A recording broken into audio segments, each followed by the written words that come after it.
जय श्री राम।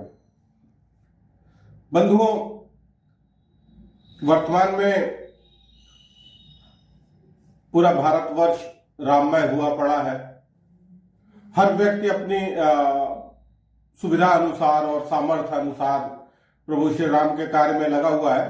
कहीं कोई अक्षर वितरण में लगा हुआ है, कहीं कोई जो वहां से पत्रक आए हैं उनके वितरण में लगा हुआ है, कोई ध्वज इकट्ठा कर रहा है, कोई दीपक इकट्ठा कर रहा है। लेकिन कुछ बातें ऐसी भी हैं कि जैसे कोरोना काल में कहते थे कि कुछ लोगों ने आपदा में अवसर तलाश लिया है और कुछ कार्य उसमें ऐसा करना शुरू कर देते हैं कि थोड़ा सा एक कहें कि जो पवित्र एक अगर हम कहें कि जो कुछ भी चल रहा है अभियान है, एक पवित्र अभियान है, वो उसमें कहीं ना कहीं थोड़ी सी जो है प्रदूषण की स्थिति बन जाती है।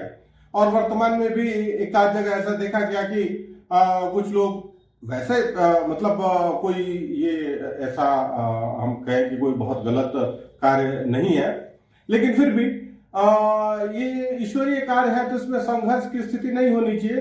कुछ लोग इसमें अपना जैसे राजनीतिक उद्देश्य वेंटिलेट करने लगते हैं कि उसको एक अपने राजनीतिक उद्देश्यों की पूर्ति का साधन बनाने लगते हैं। तो मेरा मानना है कि ईश्वरीय कार्य को इस अगर हम राजनीति की बात करें तो एक साधारण से उद्देश्य के लिए हम ईश्वरीय कार्य को संभवतः ईश्वरीय कार्य को उससे दूर रखना चाहिए और एक साधारण उद्देश्य की पूर्ति का साधन मात्र नहीं होने देना चाहिए। कहने का तात्पर्य यह है कि एक हमारी जो एक मानव प्रवृत्ति है, इनहेरेंट टेंडेंसी, बेंथम कहता है कि everyone is selfish by virtue of birth. जन्म से हर आदमी मतलब एक मनुष्य होने के नाते हर आदमी सेल्फिश है, कुछ ना कुछ चाहता है। और एक बड़ी टेंडेंसी है मनुष्य की कि वो दूसरे को रूल करना चाहता है, वो अपने को लीड रोल में रखना चाहता है और विशेष दिखाने की कोशिश। ये सबसे बड़ी मूर्खता है और एक ऐसी व्याधि है जिससे जितना जल्दी निकल जाए उतना ही अच्छा है, क्योंकि ये एक बार इसके ट्रैप में जो आ जाता है विशेष बनने की इच्छा, ये विशेष बनने की इच्छा आपको कहीं की नहीं छोड़ती। और यदि किसी को लगता है कि विशेष होना बड़ा कोई बहुत सम्मान की बात है तो उसको गलत लगता है। वास्तव में अभी कुछ दिन पहले तक मुझे भी एक जैसे हम स्वयंसेवकों के बारे में अगर बात करते थे तो मैं ये मानता था चूंकि स्वयंसेवक धरती पर शिव के एक तरह से रिप्रेजेंटेटिव है, प्रतिनिधि है और इसलिए विशेष है। लेकिन हमने इस पर बहुत विचार किया और फिर मुझे ये लगा कि विशेष होना तो बहुत साधारण बात है, विशेष होने में कोई विशेषता नहीं है, साधारण होना विशेष है। आप कितना साधारण हैं यह सिद्ध करता है कि आप कितने विशेष हैं। विशेष होने में कोई विशेषता है ही नहीं, विशेष होना निहायत नितांत ही साधारण बात है। अब कुछ लोगों को लगता होगा कि हम यहां पे लीड रोल में हैं इसलिए विशेष है, कुछ लोगों को यह लगता होगा कि हम अयोध्या जा रहे हैं इसलिए विशेष है, कुछ लोगों को यह लग रहा होगा कि हमको जो समिति है मंदिर निर्माण, वो समिति ने आके हमको निमंत्रित किया है तो हम विशेष हैं। मंदिर समिति को यह लग रहा होगा कि चूंकि वो सबको इकट्ठा कर रहे हैं इसलिए वो विशेष है। अब सूबे के मुख्यमंत्री वहां पहुंच रहे हैं तो क्या वो विशेष है, लेकिन साथ में प्रधानमंत्री भी पहुंच रहे हैं तो क्या वो विशेष है? या ये सारा कार्य कौन कराएगा? पुरोहित कराएगा तो वो विशेष है। लेकिन अगर हम अंत में देखें तो ये सारा कुछ किसके लिए हो रहा है? प्रभु श्री राम के लिए हो रहा है, अर्थात वो विशेष है। और प्रभु श्री राम, अब देखिए कितनी इंटरेस्टिंग और कितनी मजेदार बात है। ईश्वर के बारे में हम क्या कहते हैं? हर हर महादेव, हर हर महादेव, हर हर महादेव। इसका अर्थ क्या है? हर हर, कण कण, कण कण में ईश्वर है। हर कण में ईश्वर व्याप्त है। जो एक धूल का कण उड़ता हुआ आपको दिख रहा है, उसमें भी वही ईश्वर है जो हमारे अंदर है। जो पेड़ में है, पक्षियों में है, जानवरों में है, हर जगह व्याप्त है, क्योंकि ईश्वर के बाहर तो कुछ हो ही नहीं सकता और बिना ईश्वर के कुछ नहीं हो सकता। तो यानी कि हर कण कण कण में ईश्वर व्याप्त है, अर्थात वो नितांत साधारण है। जो हर जगह उपलब्ध हो वही तो साधारण होता है। विशेष क्या है? जिसकी उपस्थिति कहीं एक निश्चित समय पे निश्चित जगह पे हो, वो विशेष है। अब आप जैसे जैसे विशेष होते गए, अर्थात आप ईश्वर से दूर होते जा रहे हैं। अगर आप तार्किक रूप से देखें तो विशेषता किसमें है? साधारण होने में है। और परम साधारण कौन है? ईश्वर, क्योंकि वो सृष्टि के कण-कण में रम रहा है। तो ये जो विशेष होने का एक हम कहें ये एक व्याधि, एक बीमारी, एक मानसिक व्याधि है, जो हमें हमेशा एक अंदर से ये कहती है कि नहीं भाई विशेष हो, ये हम लीड रोल में हैं, हम विशेष हैं। तो ऐसे लोगों को मैं मूर्ख ही कहूंगा, क्योंकि आप जो ईश्वरीय तत्व है उससे दूर होते जा रहे हैं, और केवल इसमें कि हमको विशेष दिखना है, सब लोग कहें अलग से हम दिखें। जबकि वास्तविकता क्या है कि साधारण होना ये अधिक एक कहते हैं कि चैलेंजिंग, मुश्किल कार्य है। विशेष होना तो आम बात, साधारण बात है। विशेषता किसमें है? जल के बिना जीवन संभव नहीं है, आप भी जानते हैं। जहां पे जल नहीं है वहां जीवन नहीं है। और जल की नम्रता देखिए, जल कितना साधारण है। आप जो रंग डालें वही रंग ले लेता है, उसका अपना कोई रंग नहीं है। जिस पात्र में रखेंगे उसी पात्र का हो जाएगा वो।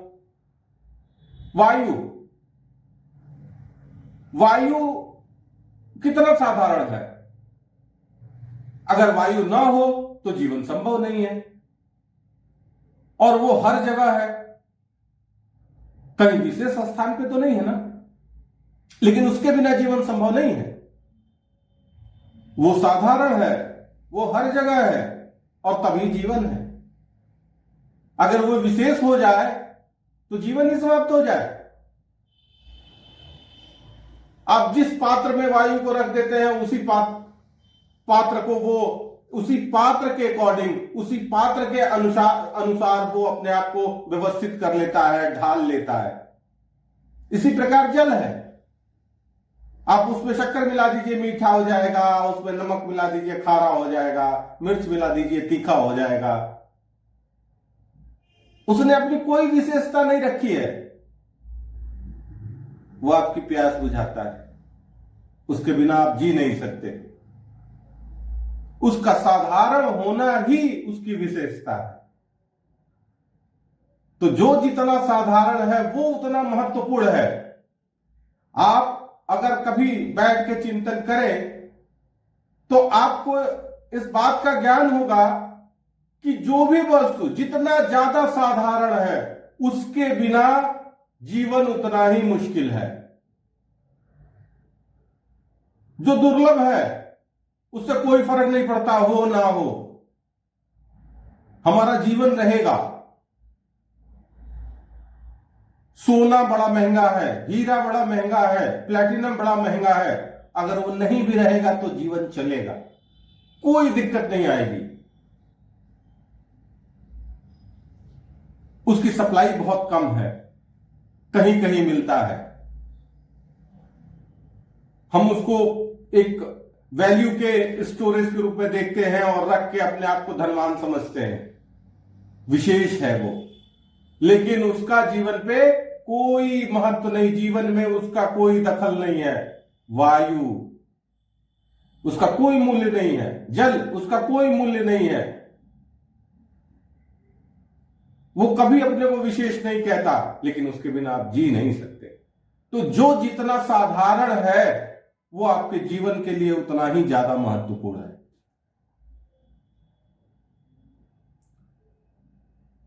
पूरा जो 22 तारीख का कार्यक्रम है, ये इसमें महत्वपूर्ण कौन है? क्या मुख्यमंत्री या प्रधानमंत्री या वो पुरोहित या ईश्वर? और ईश्वर महत्वपूर्ण है क्योंकि उसी के लिए सब लोग इकट्ठे हो रहे हैं। और ईश्वर साधारण है, अति साधारण है, यत्र तत्र सर्वत्र, हर जगह है। आपके आसपास जो धूल उड़ रही है, जो कण है, उसमें भी है। और आप अभी उसी ईश्वर के कार्य के वाहक हैं। और प्रभु श्री राम का कार्य क्या था? ईश्वरीय कार्य क्या था? जोड़ना, समाज को संगठित करना।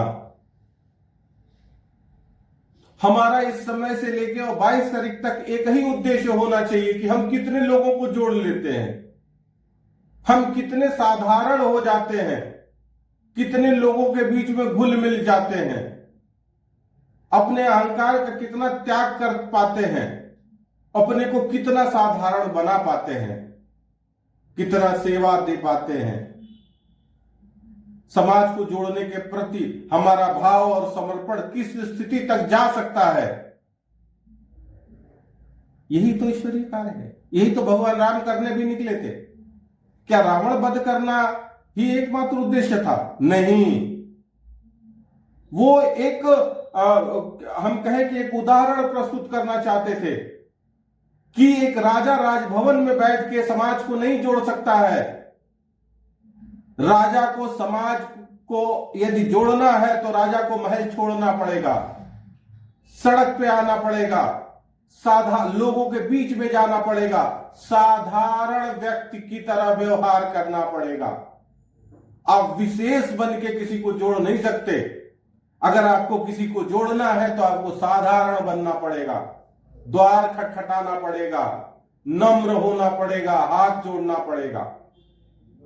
तो प्रयास क्या होना चाहिए कि हम कितना साधारण हो सकते हैं। हम अयोध्या नहीं जा सकते, ठीक है, अयोध्या की एक भौगोलिक स्थिति है, एक सीमा है, उसमें सभी समा नहीं सकते। लेकिन हम जहां हैं, हमारा घर, हमारी सोसाइटी, हमारा गांव, हमारी लोकेलिटी, उसको हम अयोध्या बना सकते हैं। ये कोई बड़ा मुश्किल काम नहीं है। हम अपने आसपास को जोड़ें, अपने भाई बंधुओं को जोड़ें, अपने पड़ोसियों को जोड़ें, सोसाइटी के लोगों को जोड़ें। और अयोध्या में जो हो रहा है वो हम अपने घर में करें। एक अयोध्या वहां, एक आपके घर में। हम एक अभियान की तरह इसको ले सकते हैं कि एक अयोध्या मेरा भी। हम अपने आसपास को ही अयोध्या बना दे। तो आप सभी से हमारा आग्रह है कि एक बार हमारे कथन पे विचार अवश्य करें और प्रयास करें कि आप जहां हैं उस स्थान को ही अयोध्या बनाएं। यही ईश्वरीय कार्य है और यही कार्य प्रभु श्री राम ने आरंभ किया था, जिसको हमें आगे लेके जाना है। आज के लिए इतना ही। धन्यवाद।